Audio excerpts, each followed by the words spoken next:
দেবদা কিন্তু বিরাট বড় চাপে পড়তে চলেছে। দেখো, এখনও পর্যন্ত খাদানের সঙ্গে লড়াই বলতে বাংলার সিরিয়ালগুলো ছিলই, যার মধ্যে রয়েছে অন্যতম হচ্ছে সন্তান, যার মধ্যে রয়েছে হচ্ছে ওই 5 নম্বর কি লেনটেন আসছে সেটা তো রয়েছে, আবার চালচিত্র বলে কি একটা বাংলার কপি ইউনিভার্স সেগুলো রয়েছে, এবং এগুলো খাদানকে বাঁচ দেওয়ার জন্য তো বসে রয়েছে, এটা আমরা সবাই জানি। এরই মধ্যে বড় খবর, বলিউড থেকে বলা যেতে পারে সব থেকে বড় সুপারস্টার, লর্ড সুপারস্টার, যে তার সিনেমা নিয়ে বলা যেতে পারে আলট্রা প্রো ম্যাক্স লেভেলের কনফিডেন্স রয়েছে, যেন আপনারাও জীবনে এরকম কনফিডেন্স পান, সেরকম ধরনের কনফিডেন্স যে মানুষটার মধ্যে রয়েছে, সেই লর্ড হিমেশ এবার কিন্তু দেবদার সঙ্গে মাঠে নামতে চলে আসছে। হ্যাঁ, তোমরা ঠিকই শুনেছ। যখন পাঠান রিলিজ হয় 2023 সালে, যখন পাঠানের টিজার ফিজার আসছিল, ওই মানে 2022-এর নভেম্বর টভেম্বর এরম টাইম করে এসেছিলো শাহরুখ খানের জন্মদিনের টাইমে, সেই সময় আর একটা জিনিস এসেছিলো, সেটা হচ্ছে ব্যাডাস রবি কুমারের ব্যাডাস ট্রেলার, যে ট্রেলারটা রীতিমতো ভাইরাল হয়ে যায় শুধুমাত্র লর্ড হিমেসের ডায়লগ বলার ধরনের জন্য এবং লর্ড হিমেসের চুতিয়াপান্তি দেখার জন্য। তো সেই ট্রেলারটা চরম লেভেলের তখন ভাইরাল হয়, গান সিনেমার হিট হয়ে যায়, তারপর হঠাৎ করে পুরো জায়গা থেকে ভ্যানিশ হয়ে যায়, কোনো রকম কোনো পাত্তা পাওয়া যায় না, এবং সবাই ধরে নেয় যে লর্ড হিমেশ হাল ছেড়ে দিয়েছে, সে অভিনয় জগৎকে বিদায় জানাচ্ছে, এবার সে একটু গানে মনোনিবেশ করতে চায়। ঠিক সেই সময় যখন বাংলাতে খাদান ঝড় সবে শুরু হয়েছে, সবে সেটা নিয়ে আলোচনা হচ্ছে, এই সময় নাকি দেবদাকে বাঁচ দেওয়ার জন্য আমাদের লর্ড হিমেশ নিজের ব্যাডাস রবি কুমার বন্দুক নিয়ে এবার কিন্তু ধেয়ে আসতে চলেছে। তো তোমরা বুক মৈসো খুলে দেখো এবং সেখানে ব্যাডাস রবি কুমার লেখো, দেখতে পাবে ব্যাডাস রবি কুমার রিলিজ করছে 20th ডিসেম্বর। তো দেবদার জীবনের সবথেকে সহজ প্রতিপক্ষ আসতে চলেছে। আমার মনে হয় বনি এলেও দেবদাকে খানিকটা হলেও একটু হলেও ভাবতে হতো, কিন্তু হিমেশের বেলায় তো কিছু ভাবার দরকারই নেই।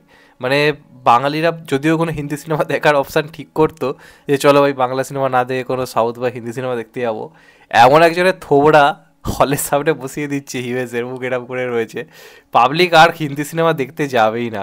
বেবি জন না চাপে পড়ে যায়, বলবে চলো ভাই বেবি জনও দেখতে যাবো না। বেবি জন দেখতে গিয়ে যদি বাই চান্স টিকিট না পাই, তখন তো জোর করে ব্যাডাস রবি কুমার দেখতে ঢুকিয়ে দেবে, তখন তো মৃত্যু নিশ্চিত। তো খাদানের ভাই চাপ সত্যি কথা বলতে গেলে কমে গেল, খাদান অনেকটা বেঁচে গেল, আমি কোথাও গিয়ে বলবো। কারণ এটা দেবদার জীবনের, দেবদা নিজেও হয়তো বাড়িতে এখন হ্যাঁ হ্যাঁ করে হাসছে যে আমাকে আমার জীবনে এই দিনও এলো যে আমাকে হিমেশ রেশমিয়ার সঙ্গে এখন লড়াই করতে হবে। দেখো, অ্যাজ এ সিঙ্গার বা as a music director Himesh রেশমিয়াকে খুব রেসপেক্ট করি, আমার খুব পছন্দের। ছোটোবেলাতে তো হিমেশ রেশমিয়ার মিউজিক শুনেই কেটেছে, এটা তো কোনোভাবে অস্বীকার করার জায়গা নেই। কিন্তু জবে থেকে অভিনয় এসছে না, মানে নিজেকে পুরো জোকার বানিয়ে ফেলেছে। ওর গানও আর কেউ সিরিয়াসলি নেয় না, ওর গানও এখন আর কেউ সিরিয়াসলি শুনতে চায় না।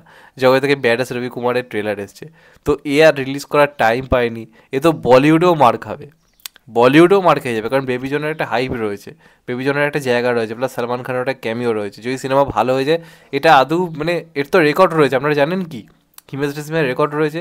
ওর একটা সিনেমা ছিল কাজরা রে বলে, ওই কাজরা কাজরা বলে একটা গান বেরিয়েছিল তখন। এই সিনেমাটা জানেন কি 600 টাকা টিকিট বিক্রি করেনি, ওটা এখনও বলিউডে অল টাইম রেকর্ড হয়ে আছে।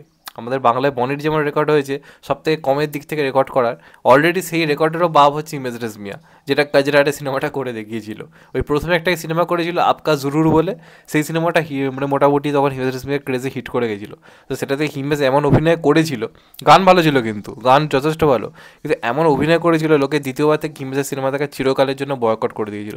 কিন্তু এ বান্দা অভিনয় করার যে ভূতটা চেপেছে এখনও বেরোতে পারেনি, যে কারণে এত কিছুর পরও, এত খিল্লি এর পরও এ ঠিক করেছে ব্যাডাস রবি কুমার আনবে, এবং 20th ডিসেম্বর ব্যাডাস রবি কুমার খাদানের সঙ্গে ডাইরেক্ট ক্লাসে আসছে, এবং আমার মনে হয় দেবদাকে জাস্ট মানে কি বলবো পুরো চাপে ফেলে দেবে ব্যাডাস রবি কুমার। কারণ এটা একটা এমন সিনেমা, মানুষ ওই সপ্তাহটা তো হলে যাবে কিনা আমার সেটা নিয়েই ভয় লাগছে। কারণ যখনই মলে পা রাখবে বা হলের ভেতরে এই জায়গাটায় ঢুকবে, জায়গায় টিকিট ফিট কাটা, সেখানে তো হিমেশ থোবড়া দাঁড়িয়ে রয়েছে, পাবলিক ভয়ে মুততেও যাবে না। তো সেইটার প্রভাব না খাদানের ওপর গিয়ে পড়ে, আমার এই ভয়টা লাগছে যে পাবলিক সিনেমা হলে যাওয়া না ভয় বন্ধ করে দেয়, আমার সেটা ভয় লাগছে। হলে আলটিমেটলি তো ভয়ের কিছুই নেই। দেবদা জানে আমি জীবনের সবচেয়ে সহজ প্রতিপক্ষ পাচ্ছি, দেবদা আল্লু অর্জুনকে টেক্কা দিয়েছে বাংলাতে, শাহরুখ খানের সঙ্গে ডাইরেক্ট মাঠে নেমে লড়েছে, হিমেশ কনসা চিজে, মানে দেবদার কাছে হিমেশ হচ্ছে মানে চোখে দেখতে পাওয়া না যাওয়া সেই মানুষগুলোর মতো, মানে দেখতে পাওয়া যাচ্ছে না, এরকম একটা প্রাণীর মধ্যে গিয়ে পড়ছে। তো সেইখানে দাঁড়িয়ে কী লড়াইটা হবে। আর হিমেশ রেশমিয়াও বলিহারি, এত টাইম থাকতে এখনও সিনেমাকে আনতে হবে, এত খিল্লি এত মজা, তাও হিমেশ রেশমিয়ার ভাই সত্যি মানে জীবনে এরকম কনফিডেন্স থাকা দরকার। সিরিয়াসলি বলতে গেলে কিছু জিনিস তো এরকম দরকার ইন্ডাস্ট্রিতে, নাহলে মজাটা কোত্থেকে আসবে। কিছু মানুষকে দরকার যারা মজাটা দেবে, তো তার মধ্যে একজন হচ্ছে হিমেশ রেশমিয়া। একটা সময়ের গান থেকে কাটতো, এখন এর ছ্যাবলামি আর ছিটিয়ালগিরি দেখে সময় কাটে, এটুকুই পার্থক্য হিমেশ হিমেশের মতোই আছে, আর কি বলবো। যাই হোক, তোমাদের এটা নিয়ে কী মতামত অবশ্যই কমেন্টে জানিও। চ্যানেলটা নতুন হলে চ্যানেলটা সাবস্ক্রাইব করে দিও and get the bell icon. ভালো থেকো সবাই, টেক কেয়ার, নমস্কার, আবার দেখা হবে। এখন তো বাই, সবাই ভালো থেকো, সুস্থ থেকো, নমস্কার, টেক কেয়ার, আবার দেখা হবে।